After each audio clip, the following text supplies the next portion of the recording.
Kemungkinan ini penampilan terburuk kita, ungkap Bernardo Tavares usai laga Persikabo versus PSM Makassar di pekan 29 Liga 1 2022-2023, Kamis 9 Maret 2023 malam.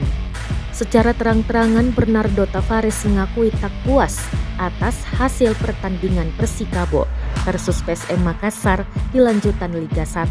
Padahal pada laga itu pasukan PSM Makassar asuhan Bernardo Tavares mampu menekuk Persikabo 0-1.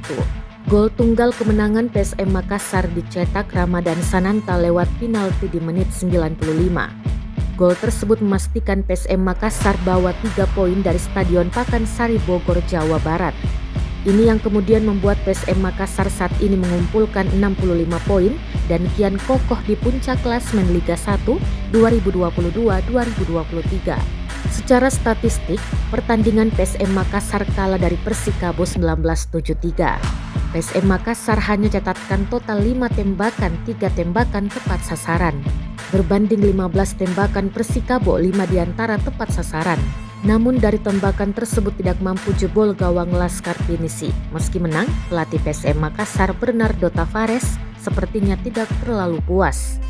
Dia menilai timnya bisa tampil lebih baik lagi, bahkan berujar lawan Persikabo 1973 jadi penampilan terburuk PSM Makassar.